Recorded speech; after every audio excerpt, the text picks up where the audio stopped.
तो साल का ये पहला सूर्य ग्रहण है, सदी का दूसरा सबसे बड़ा सूर्य ग्रहण। राशि अनुसार बात करते हुए मेष राशि वालों की बात करते हैं। मेष राशि के जातकों पर सूर्य ग्रहण का कैसा और कब तक प्रभाव रहने वाला है, देखिए।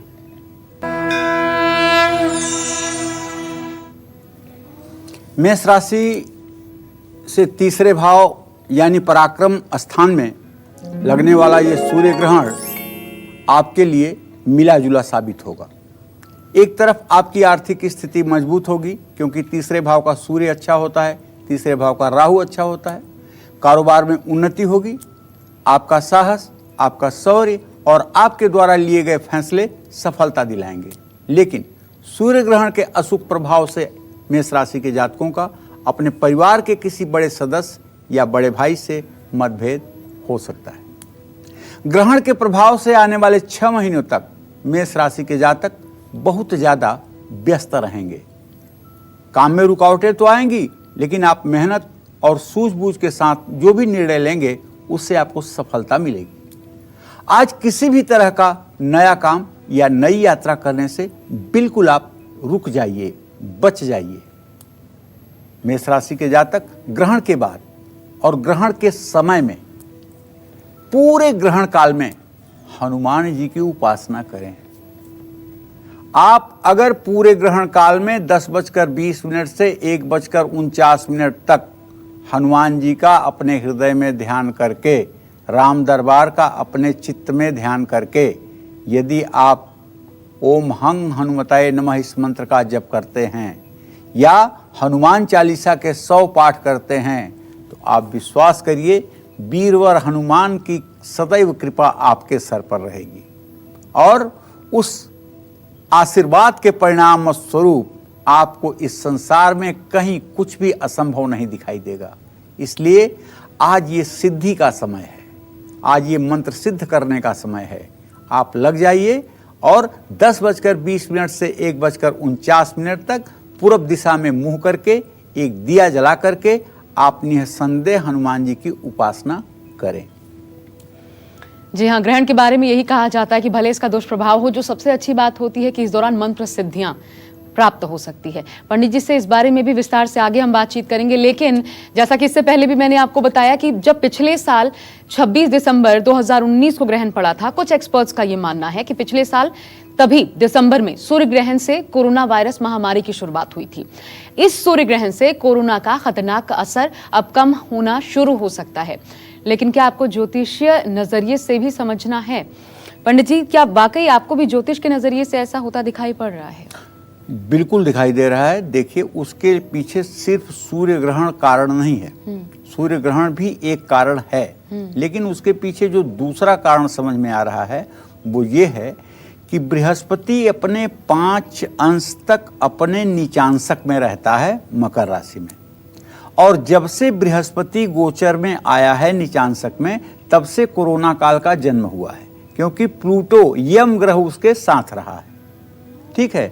और अब जब 30 जून को बृहस्पति धनु राशि में अपनी राशि में बकरी होकर के प्रवेश करेगा, तो इस यम का दूषित प्रभाव जो बृहस्पति पर पड़ रहा है, उस दूषित प्रभाव से बृहस्पति अपने को मुक्त कर लेगा। भले बृहस्पति की बाल्य अवस्था होगी, लेकिन वो अपने को मुक्त कर लेगा और वो उस समय यम के प्रभाव में कतई नहीं आएगा। और जब यम के प्रभाव में नहीं आएगा तो जीवन और सुख का कारक ग्रह बृहस्पति जब थोड़ा सा सांस लेने में राहत पाएगा, तो इस देश की जनता के लिए, इस विश्व के लिए कल्याण का मार्ग प्रशस्त होगा, जो 20 सितंबर तक राहत देने वाला है।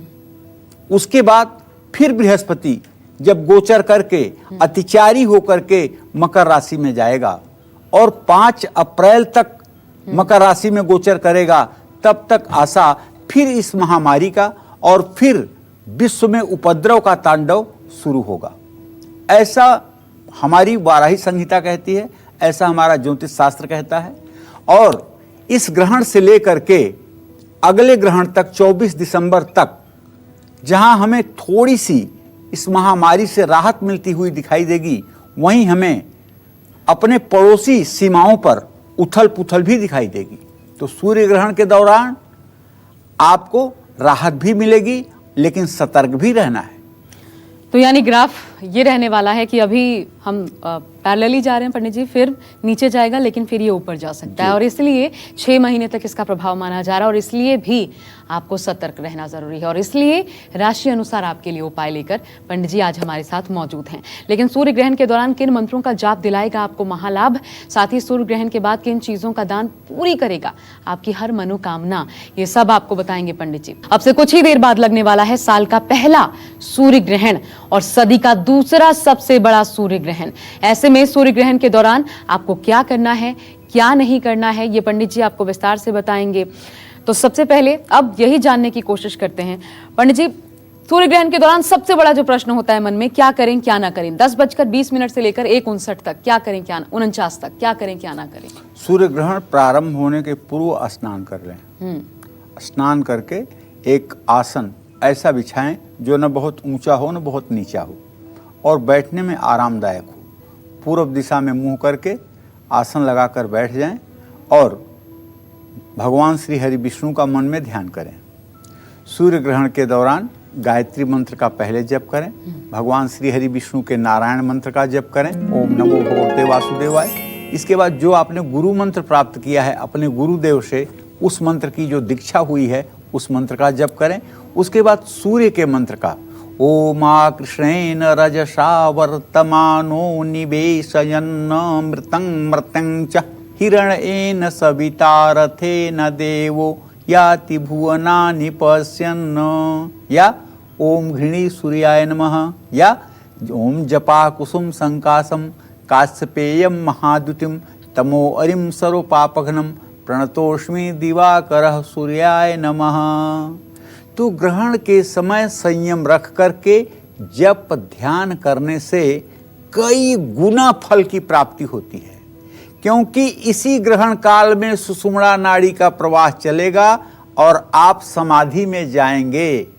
आपको एक ऐसा अनुभव इस पीरियड में होगा जो आपके जीवन का सबसे अद्भुत अनुभव होगा। आपको लगेगा कि जैसे आपको 50 फीट की ऊंचाई पर किसी ने खींच दिया है, आप शून्य में जा चुके हैं, आप उसी अवस्था में अब बने रहना चाहते हैं, उस अवस्था से अब निकलना नहीं चाहते हैं। ये सारी बातें आपको मिलने वाली हैं। ग्रहण के समय गुरु मंत्र, अपने इष्ट देवी देवताओं का मंत्र, भगवान का नाम जरूर जप करना चाहिए।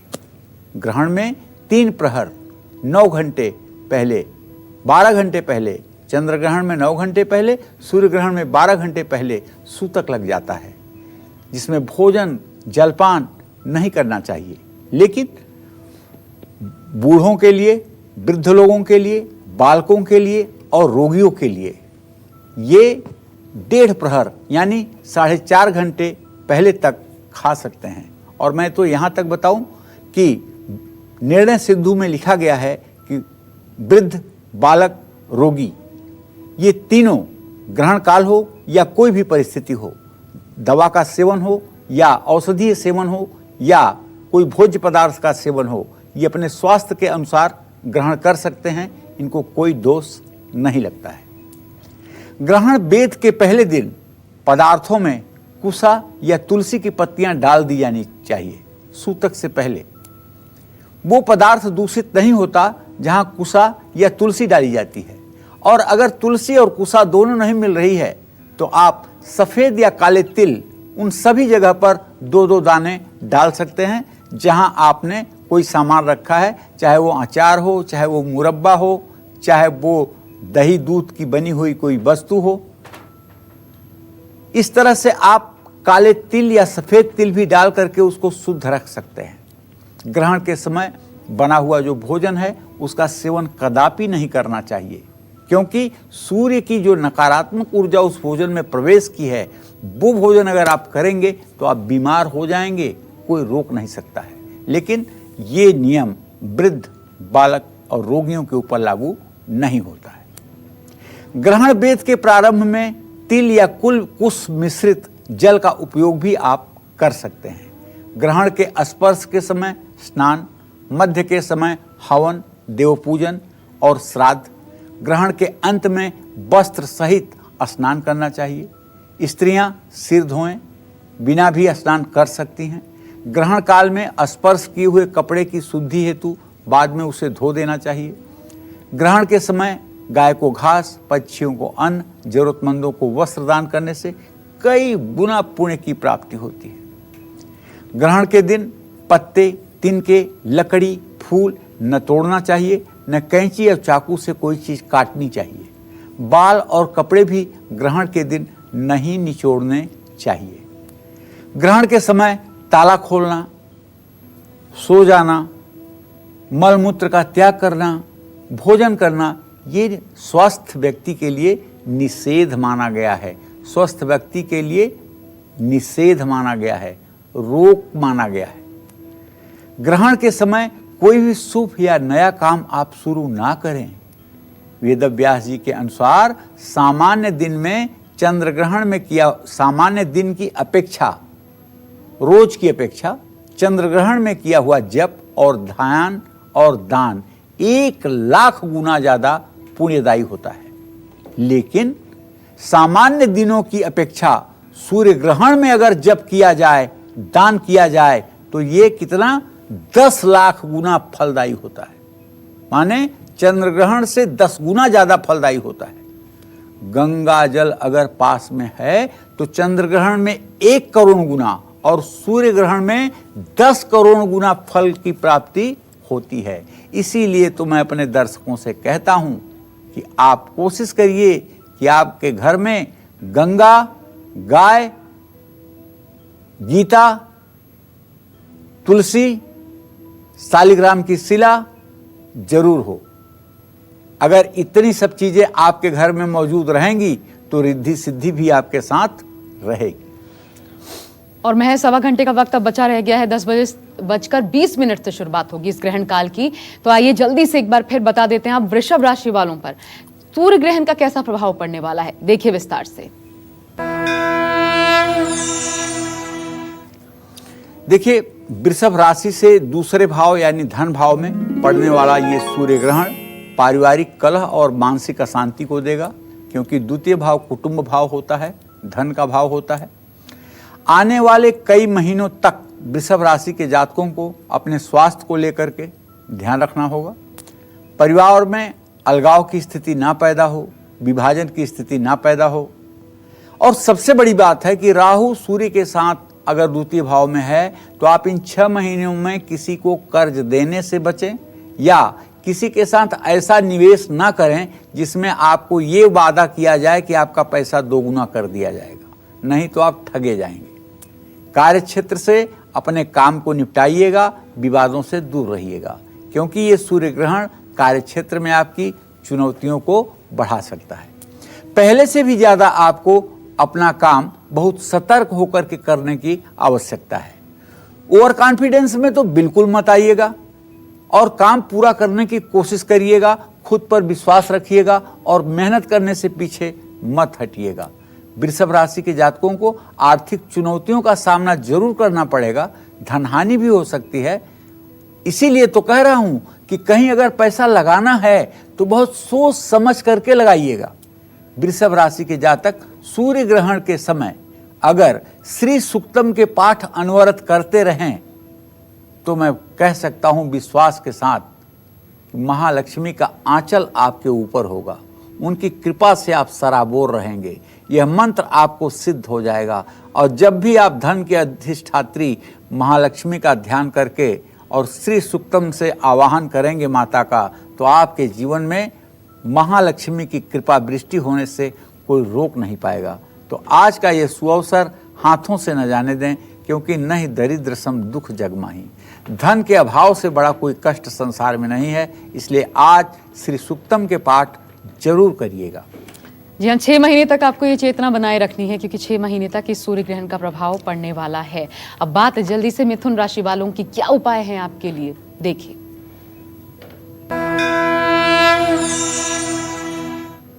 देखिए, वैसे तो ये आपकी ही राशि में सूर्य ग्रहण हो रहा है। ऐसे में ग्रहण का अगर सबसे ज्यादा इफेक्ट किसी के ऊपर है वो आपके ही ऊपर है, आपके ही राशि पर है। अपने व्यवहार, जिद और क्रोध को नियंत्रित रखते हुए जीवन बिताने की कोशिश करिए। स्वभाव में चिड़चिड़ापन ना आने दें। यात्रा करनी है तो सावधानी पूर्वक करें। वाहन चलाना है तो संभल कर चलाएं। दुर्घटना से हर समय सावधानी बरतें। ओवर कॉन्फिडेंस में आकर के कोई काम ना करें। कार्य क्षेत्र में सभी लोगों के साथ मधुर व्यवहार बनाए रखने की कोशिश करें और अपने स्वास्थ्य का विशेष रूप से ध्यान दें। लापरवाही बिल्कुल ना बरतें, क्योंकि आपके लिए ये समय अब ठीक नहीं है। सूर्य ग्रहण के प्रभाव के कारण मिथुन राशि के जातकों के खर्चे बहुत ऊल जलूल बढ़ जाएंगे। किसी भी जोखिम वाले क्षेत्र में आपको किसी प्रकार का पूंजी निवेश नहीं करना चाहिए। शेयर, सट्टा, लॉटरी से आपको बहुत दूर रहना चाहिए, नहीं तो भारी नुकसान होगा। व्यर्थ की चिंताओं से भी दूर रहिए। सकारात्मक सोचने का प्रयास करिए। मिथुन राशि के जातक सूर्य ग्रहण के बाद और सूर्य ग्रहण के समय विष्णु सहस्त्र नामावली का पाठ करें। ओम नमो भगवते वासुदेवाय, इस मंत्र का 108 बार जप करके, अगर आपके पास विष्णु सहस्त्र नामावली की पुस्तक है तो भगवान श्री हरि विष्णु के 1000 नामों का पाठ कर लीजिए। अगर नहीं है तो ओम नमो भगवते वासुदेवाय, हरे राम राम राम हरे हरे, हरे कृष्ण कृष्ण कृष्ण हरे हरे, इस मंत्र का 16 माला जप कर लीजिए। निसंदेह आपकी समस्याएं समाप्त होंगी। आने वाला समय भी आपके लिए शुभकारी हो जाएगा। जय मां विंध्यवासिनी। और देखिए, यूं तो इस सूर्य ग्रहण का जो समय है 10:20 से 1:49 तक भारत में, लेकिन अलग अलग शहरों में थोड़ा सा डेविएशन देखने को मिल सकता है टाइमिंग्स में। और वो टाइमिंग लगातार आप किस शहर में हैं, वहां पर सूर्य ग्रहण कब से कब तक रहने वाला है, लगातार नीचे आप नजर डालिए, आपको दिखाई पड़ेगा आपके शहर में सूर्य ग्रहण का एग्जैक्ट जो समय है वो क्या है।